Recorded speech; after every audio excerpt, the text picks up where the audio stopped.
안녕하세요, 여러분. 푸더리TV에 온 걸 환영해요. 맛있는 이야기로 여러분의 지루한 일상을 살짝 흔들어 놓으러 왔습니다. 지금 혹시 입에 뭐 하나 살살 녹고 있나요? 설마 초콜릿 아니죠? 입에 넣는 순간 스르르 녹으면서 스트레스는 슉 사라지고 기분이 살짝 업되는 그 마법의 간식 말이에요. 근데 이 작고 달콤한 조각 속에 숨겨진 이야기가 좀 어마무시하다는 거 혹시 아세요? 오늘은 초콜릿의 역사, 과학, 문화, 그리고 살짝 짜증나는 뒷얘기까지 여러분 머리에 꽉꽉 채워드릴 예정이에요. 자, 입에 살살 녹는 이야기 속으로 같이 떠나볼까요? 초콜릿의 원료는 다들 아시다시피 카카오예요. 이게 무려 3000년 전 마야랑 아즈텍 문명에서 신의 음식으로 불렸다고 하더라고요. 근데 그 신들이 좀 살벌한 취향이었나봐요. 카카오를 그냥 맛있는 간식으로 먹은 게 아니라 신께 바치는 제물로 썼거든요. 심지어 카카오 콩이 화폐로 통할 정도였으니 친구한테 돈 좀 좋아하면 콩 한 줌 던져주는 세상이었다고 생각해보세요. 그리고 그 시절 초콜릿은 우리가 아는 초콜릿바 같은 게 아니었어요. 마시는 음료였는데 맛이 좀 충격적이었대요. 고추를 넣고 향신료를 뿌려서 만들었는데 설탕은 전혀 안 들어갔다나 봐요. 지금으로 치면 매운 핫초코 스무디 같은 느낌? 입맛에 맞을 리 없잖아요. 뭐야 이 맛? 하고 뱉고 싶었을 텐데 그 사람들은 이걸 마셔야 힘이랑 지혜가 생긴다고 철석같이 믿었다네요. 솔직히 저라면 차라리 굶었을 것 같아요. 참, 아즈텍 황제 몬테수마 2세는 이 매운 초콜릿 음료를 하루에 50잔씩 마셨대요. 남성미를 뽐내려고 그랬나봐요. 근데 나중에 스페인 정복자들한테 나라를 빼앗겼으니 초콜릿이 힘은 줬어도 나라를 지킬 머리는 안 준 모양이에요. 이 괴상한 초콜릿 음료가 유럽으로 넘어간 건 콜럼버스가 중남미를 발견한 이후예요. 정확히는 스페인 정복자들이 그 땅을 쑥대밭으로 만들면서 카카오를 유럽으로 들고 왔죠. 근데 유럽 사람들은 그 쓴맛을 처음 맛보고 뭐야 이게 하며 인상을 찌푸렸을 거예요. 그러다 누군가 천재적인 생각을 했어요. 설탕이랑 우유를 섞으면 되잖아. 거기에 계피까지 살짝 뿌리니까 완전히 다른 맛이 됐죠. 그렇게 초콜릿이 디저트의 여왕으로 변신한 거예요. 17세기쯤엔 유럽 귀족들이 하루 종일 초콜릿 음료만 홀짝였다고 하더라고요. 심지어 영국에선 커피숍보다 초콜릿 하우스가 더 인기였다니까 그 열광이 어느 정도였는지 감이 오시죠? 근데 이 시기에 초콜릿을 둘러싼 아주 이상한 이야기가 있었다는 거 아세요? 16에서 17세기 유럽에서 초콜릿을 마시는 여성들이 마녀로 의심받았다고 해요. 당시 사람들은 초콜릿이 이상한 기운을 불어넣는 마법의 음료라고 생각했거든요. 한 여성이 초콜릿을 마시고 얼굴이 상기되거나 기분이 좋아지는 모습을 보이면 제 마녀야 하고 손가락질했다네요. 종교재판소까지 끌려간 경우도 있었대요. 그러니까 초콜릿 한 잔 때문에 화형당할 뻔한 사람들이 있었던 거예요. 그때는 SNS도 없었으니 오늘 초콜릿 마셨어요. 인증샷 올렸다가 큰일 날 뻔했네요.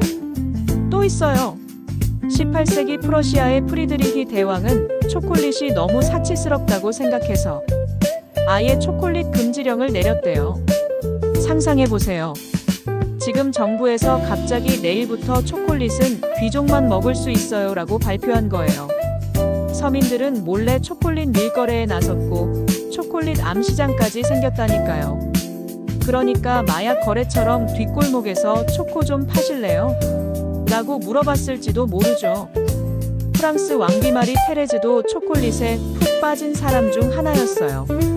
하루 종일 물 대신 초콜릿만 마셔서 궁정 사람들이 왕비님, 물 좀 드세요 라고 부탁할 정도였다네요. 남편 루이 14세가 바람 피우는 건 잘 참았으면서 초콜릿 없으면 짜증냈다고 하니 사랑보다 초콜릿이 더 소중했던 모양이에요. 그런데 정말 유명한 초콜릿 애호가는 나폴레옹이었다는 사실. 대본에서도 살짝 언급했지만 사실 그는 초콜릿을 단순히 좋아한 것을 넘어서 군사적 목적으로 활용한 천재였어요. 나폴레옹은 군인들을 위한 긴급 식량으로 특별한 행군 초콜릿을 개발했는데요. 이게 정말 독특했어요. 카카오, 설탕에다가 놀랍게도 마늘을 넣었대요. 마늘 초콜릿이라니. 상상만 해도 입에서 냄새가 날 것 같은데 프랑스 군인들은 이걸 먹고 싸웠어요. 어휴, 숨 좀 닫고 싸우자 소리 나올 만하죠? 적군이 나폴레옹 군대 만나면 칼보다 입냄새에 먼저 당했을지도 모르겠네요. 그런데도 워털루에서 졌으니. 역시 마늘 초콜릿도 한계가 있는 모양이에요. 초콜릿 하면 또 발렌타인데이가 떠오르죠. 사랑 고백하면서 초콜릿 주는 낭만적인 날 말이에요. 근데 이 전통이 유럽이나 미국에서 시작된 게 아니라는 거 아세요? 사실 일본 제과 회사들이 1950년대에 머리를 맞대고 여자가 남자한테 초콜릿 주는 날을 만들자 하고 밀어붙인 상술에서 시작됐어요. 그게 대성공을 거둬서 이제는 화이트데이, 블랙데이, 심지어 솔로들끼리 빼빼로 먹는 빼빼로데이까지 생겼잖아요. 초콜릿 하나로 달력을 완전히 장악해버린 제과 회사들, 솔직히 존경스럽지 않나요? 이제 초콜릿의 본체인 카카오 이야기를 해볼게요. 카카오는 진짜 까다로운 녀석이에요. 덥고 습한 곳에서만 자라고 햇빛은 좋아하면서도 직사광선은 싫어한다니까요. 완전 식물계의 까칠한 MZ세대 같은 느낌이죠. 그래서 적도 근처, 그러니까 카카오 벨트라는 곳에서만 자랄 수 있어요. 코트디부아르, 가나, 인도네시아 같은 나라들이 주산지인데 특히 코트디부아르는 세계 카카오의 40%를 책임지고 있대요. 그 뒤로는 가나가 20% 정도를 차지하고 인도네시아랑 에콰도르가 각각 10% 내외로 뒤를 잇고 있어요. 전 세계 카카오 생산량은 연간 400만 톤쯤 되는데 이게 다 그 까다로운 카카오 나무에서 나오는 거라니까 좀 놀랍죠. 여기서 재미있는 이야기 하나 더. 카카오는 가격 변동이 정말 어마어마해서 브라운 골드라고 불린다는 거 아세요? 실제로 금보다 가격 변동이 심한 경우도 있어요. 1977년에는 카카오 파동이라는 게 있었는데 하루 만에 가격이 45%나 폭등했대요. 세계 초콜릿 시장이 완전 패닉에 빠져서 초콜릿 대란이 일어날 뻔했어요. 상상해보세요. 아침에 편의점 가서 초콜릿바 하나 사려는데 점원이 손님, 오늘은 가격이 2배예요. 뭐 좀 대신 드릴까요? 라고 말하는 상황이요. 지금도 간혹 카카오 농장에 병충해가 돌거나 기후변화로 수확량이 줄면 초콜릿 가격이 확 뛴다고 해요. 그러니까 지금 초콜릿 쟁여두면 미래의 재테크가 될지도. 근데 먹어버릴 게 뻔하니 안 될 것 같네요. 그럼 좋은 카카오 산지는 뭐가 다르냐고요? 일단 적도에서 20도 이내에 있어야 하고 연평균 기온이 27도쯤 돼야 해요. 비도 엄청 와야 하는데 연간 1500mm 이상은 기본이고 토양은 배수가 잘 되면서 영양분이 풍부해야 하죠. 너무 강한 햇빛은 피해줘야 하니까 큰 나무 그늘 아래서 자라는 게 최고예요. 그래서 에콰도르산 카카오는 꽃향기 같은 풍미가 강해서 고급 초콜릿에 자주 쓰이고 가나산은 부드럽고 균형 잡힌 맛으로 유명하대요. 근데 이런 조건 맞추기가 쉽지 않으니 카카오가 진짜 귀한 몸이라는 거예요. 그런데 카카오가 맛있는 초콜릿이 되는 과정 중에 가장 중요한 건 뭔지 아세요? 바로 발효예요. 이 발효 과정이 초콜릿 맛의 80%를 결정한다고 하는데 신기한 건 이게 과학이 아니라 예술에 가깝다는 거예요. 가나 같은 나라에서는 발효 마스터라는 사람들이 있어요. 이 사람들은 대를 이어 카카오 발효 비법을 전수받는데 그들만의 특별한 감각으로 카카오 콩이 얼마나 발효됐는지를 냄새와 느낌으로 알아낸대요. 같은 농장에서 딴 카카오도 누가 발효했느냐에 따라 맛이 하늘과 땅 차이래요. 한 발효 마스터는 내 손바닥과 코가 최고의 과학 도구라고 자랑했다네요. 진짜 와인 전문가처럼 이 카카오는 살짝 베리향의 우디한 뒷맛이 있네요 라고 말한대요. 그러니까 우리가 먹는 초콜릿의 맛은 어쩌면 어떤 마스터의 손끝에서 결정되는 거예요. 참 낭만적이지 않나요? 그런데 여기서 좀 불편한 이야기가 나와요. 카카오 농장 뒤엔 아동 노동이랑 불공정 거래 같은 더러운 현실이 숨어 있거든요. 여러분이 편의점에서 500원 주고 사 먹는 초콜릿바 하나가 사실은 누군가의 땀과 눈물로 만들어졌을지도 모른다는 거예요. 그래서 요즘 공정무역 초콜릿이 인기를 끌고 있죠. 조금 비싸도 양심의 평화를 살 수 있으니까요. 참고로 2001년에 초콜릿 회사들이 아동 노동을 없애겠다고 약속했는데 20년 넘게 지켜지지 않았대요. 결국 소비자들이 나서서 공정무역 브랜드를 밀어주는 중이죠. 초콜릿 먹으면서 세상을 바꾼다. 꽤 멋진 일 아니에요? 카카오가 초콜릿으로 변하려면 엄청난 과정을 거쳐야 해요. 먼저 카카오 열매를 따서 안에 하얀 과육에 쌓인 콩을 꺼내요. 그걸 바나나 잎이나 나무 상자에 넣고 27일 정도 발효시키는데 이때 단맛이 생기면서 쓴맛이 좀 빠져나가죠. 다음엔 햇볕에 말려서 수분을 날리고 건조된 콩을 자루에 담아 공장으로 보내요. 거기서부터 로스팅 시작이에요. 콩을 볶아서 향을 끌어내고 껍질을 벗긴 다음 잘게 부숴서 카카오 닙스라는 걸 만들죠. 이 닙스를 갈고 또 갈아서 카카오 메스라는 걸 만들어내는데 이게 초콜릿의 기본 재료예요. 여기다 카카오 버터랑 설탕, 필요하면 우유를 섞고 컨칭이라는 기계로 24시간 넘게 부드럽게 문질러줘야 해요. 마지막으로 틀에 부어서 굳히면 우리가 아는 초콜릿이 되는 거죠. 한 조각 먹으려고 이렇게 고생한다니까 좀 미안해지네요. 그렇게 해서 우리가 아는 맛들이 나오는 거예요. 쌉싸름하고 진한 맛의 다크 초콜릿은 건강에 좋다고들 하는데 맛없으면 안 먹는 게 현실이잖아요. 부드럽고 달콤한 밀크 초콜릿은 어린이부터 어른까지 다 좋아하는 국민 간식이고요. 화이트 초콜릿은 흰색이지만 카카오 버터 덕분에 초콜릿으로 쳐준대요.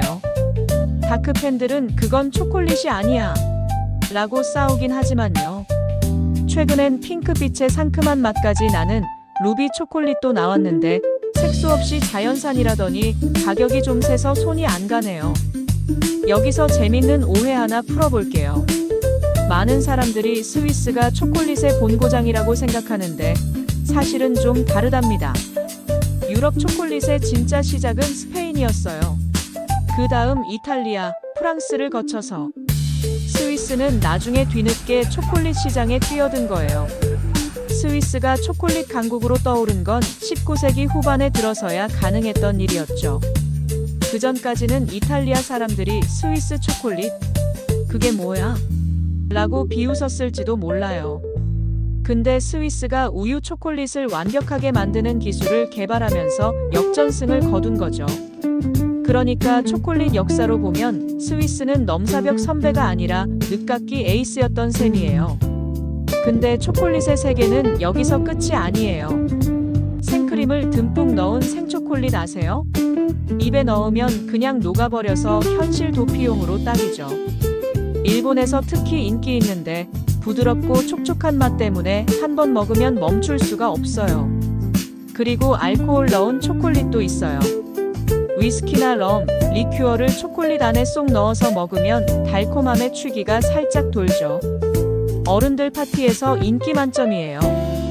또 프랄린이라고 견과류를 갈아서 초콜릿에 섞은 것도 있는데 고소함이 더해져서 씹는 맛이 살아있죠.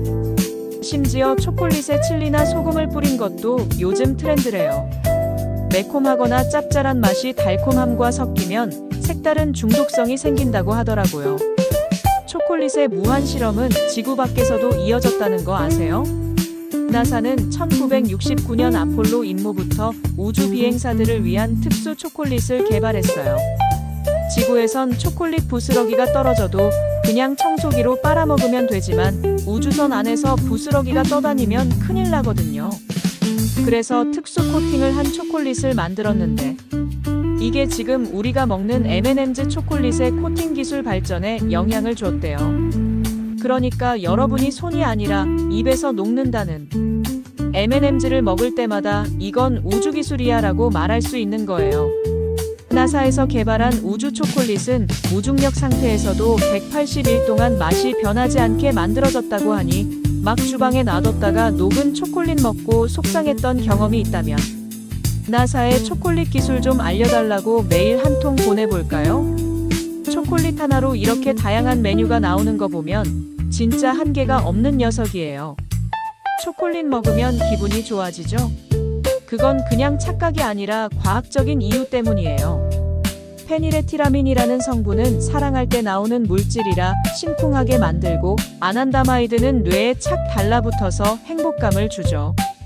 테오브로민은 카페인 비슷한데 더 순해서 졸릴 때 한 입 먹으면 살짝 깨는 효과도 있고요. 심지어 트립토판은 세로토닌을 만들어서 우울함을 쫓아준대요.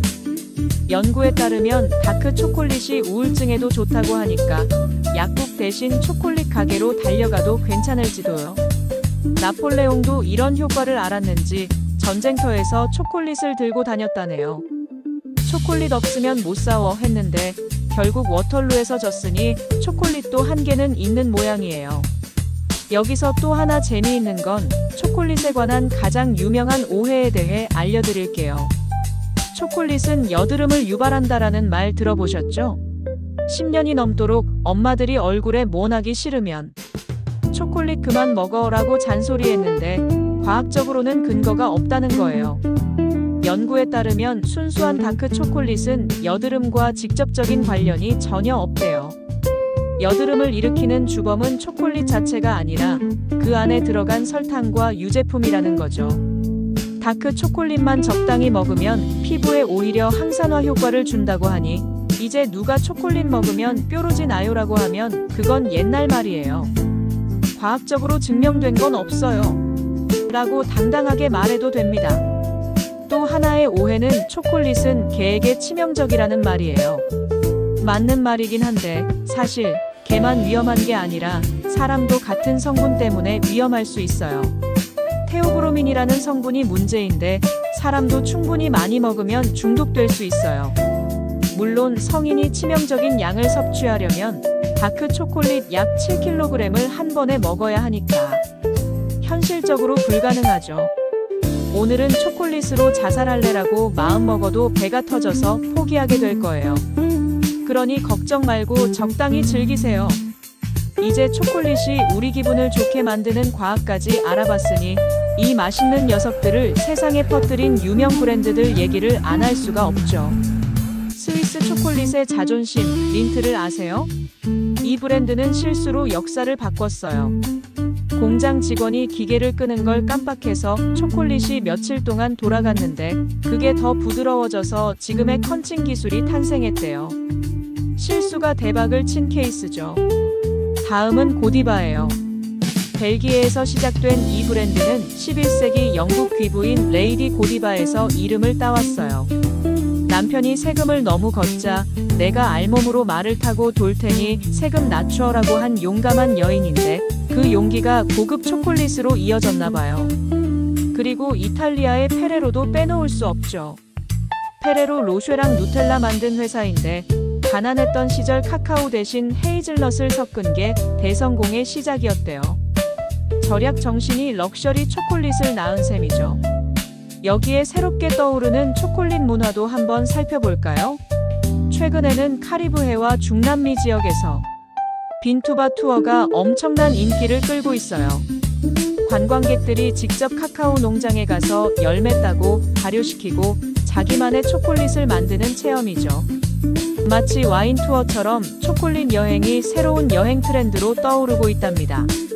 야, 이번 휴가 어디 갈래 하면 나는 가나 카카오 농장에서 초콜릿 만들어 볼 거야 라고 대답하는 날이 곧 올지도 모르겠네요. 심지어 폴란드에는 초콜릿 라이브러리라는 구독 서비스도 있다고 해요. 매달 세계 각국의 희귀 초콜릿을 배송해주고 테이스팅 가이드북까지 준다니까 와인 애호가들처럼 이 초콜릿은 산딸기 향의 목재 뒷맛이 나는군 이라고 품평하는 사람들이 늘고 있대요. 초콜릿을 그냥 먹는 시대는 끝나고 맛보고 감상하는 시대가 온 거죠. 그러니까 다음에 초콜릿 먹을 때 이 초콜릿은 코르크 향이 살짝 나는데 여운이 긴 편이군이라고 말해보세요. 주변 사람들이 쟤 뭐지? 하겠지만 당신은 트렌디한 초콜릿 소믈리에가 될 수 있어요. 이런 브랜드들 덕에 초콜릿이 그냥 간식이 아니라 예술이 됐어요. 자, 오늘 초콜릿 이야기 잘 녹여 들으셨나요? 다음에 초콜릿 먹을 땐 그냥 간식 삼아 먹지 말고 이건 사랑, 과학, 역사까지 씹는 중이야 라고 좀 멋지게 말해보세요. 투더리 TV는 다음에도 여러분 일상에 맛있는 지식을 사르르 녹여드릴게요. 감사합니다. 다음에 또 봐요.